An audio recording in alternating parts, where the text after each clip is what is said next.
Okay, guys, 90-day challengers, we are going to go over the nutrition piece. So this is now a new way that I'm going to try to do it. We're going to break this up into a few parts. That video was too long. A lot of you guys that are bringing in jump drives, it's just taking a little bit. So I'm going to break this into a few parts, try to minimize it as much as possible, and kind of give you guys a real good, short, quick summary on the nutrition class. Okay, so starting off, let's just start off with the overview. You guys have been doing great. 30 days in. A little bit past 30 days now, but you guys are doing fantastic, seeing some great results, really seeing a lot of body fat change for a lot of you guys out there, and I know that a lot of you guys have really been following the program or have had some areas where maybe you've slipped up a little bit, but for the most part it sounds like everybody's getting back on track. These next 60 days, though, these are going to be crucial, so you know, hitting these next 6 days, this is when the next 6 days, and actually the next like 15 to like 20 days, when we find that most people start to kind of find some struggle areas. So keep me posted. Let me know where those areas of struggles are at. You know, once again, don't leave it in the hands of the judges. Make it to where they have no option but to pick you for the winner. And either way, even if you're not the winner, you guys are all doing great. Like I said, keep it up. We're doing fantastic. Like I said, just a little over 30 days in. So overview, we're doing just only 2 days of cardio. The first 30 days. Now we're into the last 60, phase 2 and 3. All right, really focus on upping the cardio upping the intensity up. So if you looked at the calendar, we've added in plyometrics with our leg days. We're going to add a little more core into the program. We've kind of cut back on the cardio, and the reason why is that we're going to now lower the rest time between exercises, and so that's going to increase that intensity, and it's going to get the heart rate up quite a bit more. So we're going to be able to cut back on that cardio in the class. Now, 3 days a week of cardio.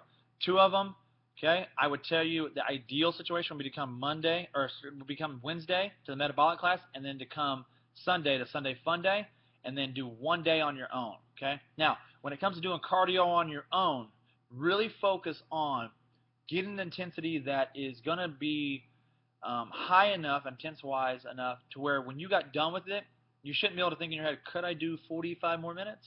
All right, you shouldn't be able to do another 45 minutes, 30 minutes after doing the cardio session. So if you can, it's fine, but the next time you do it, you need to figure out a way to intensify that. So if you're using heart rate monitors, pedometers, whatever that may be, I would or even like some DVDs, okay, try to do that. If you're using elliptical at home, I would tell you minimize it to where you're at a high intensity that you can only do for about 30 minutes. All right, heart rate should be up, very similar to how the classes are here inside the facility. All right.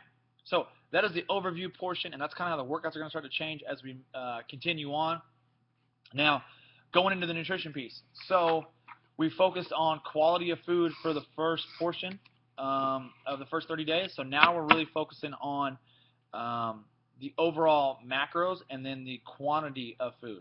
All right, so now when we talk about macros, here in the gym a little bit, we're talking about a couple pieces, okay?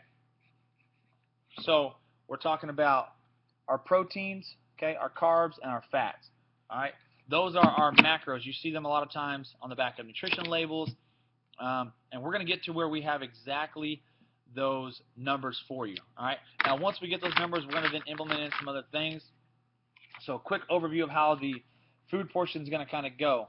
All right, so our body has basically a level playing field that it wants to kind of stay on. All right, so with our food and having those macros, we're going to change that level playing field, all right? Now, to give you guys all an idea, everybody's heard someone say, you got to make sure you're always changing your workouts up. You got to do something different. You got to keep the body guessing.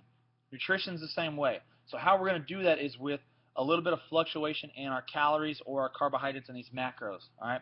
Reason being is, here's our level playing field, and then let's say that one day we intake enough or some sort of food that makes our body get outside of that norm, okay?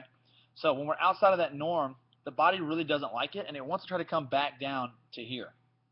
So the natural response a lot of times is metabolism starts to speed up, other things start to happen inside the body, and it starts to come back down to here. Now, the speed at which it comes back down is all determined based off of the type of foods you're eating.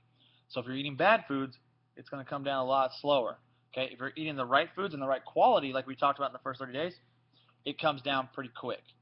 All right, so we want it to come down quick, and what happens a lot of times is it comes down quick, and it actually kind of has a tendency to go past this like equal level that it wants to be in. All right, so we get past that equal level. So when it gets to here, the body's response a lot of times here is you start to get urges of hunger and feeling kind of like groggy, or you may be feeling a little bit tired. Like I said, biggest one is always typically hunger. So you start getting that feeling. Now the reason why that is that once it get back up to here, to this level playing field, and what we do in society is we have the mistake of actually eating an excessive amount of food, and we jump ourselves back up real high. So this is important that we want to resist the urge at this point of grabbing food, especially sweets, sugars. That's when the body's really going to want those things. Okay, so we still want food in, but we want the right food in. All right. So the reason why we want that is we want this to slowly come up like this. Okay. So while we're in this area here, we're really getting the metabolism ramped up from this, and then this is the big fat burning area here. And as soon as that body gets leveled back out and we get to here, we repeat the steps with quality food, and we get this down and up again. All right. So kind of an idea and an overview of what we're trying to do with the food that we're going to talk about today. All right. And that's done with knowing the protein, the carbs, and the fat. All right. And we're going to go over those today and your calorie intake for the day. So what you're going to need a couple things. All right, this is going to wrap up the first part. You're going to need calculator or your phone, whatever's easier, okay? You're going to need your weight, okay? So for any of you guys that don't remember what your weight was when we did the measurements, contact me, text me on my phone, or when you come in the gym, we can get it. I prefer you let me know through a text message prior to, so that way I can have it ready for when you walk in the gym. You're going to need calculator, your body fat, your weight, all right, and then you're going to need a piece of paper. I would definitely recommend writing this stuff down. It'll help out a lot. Okay, so there's part one, guys, of the nutrition of the 90-day challenge. Check out part two so we can get the rest of the information going. Thank you, guys.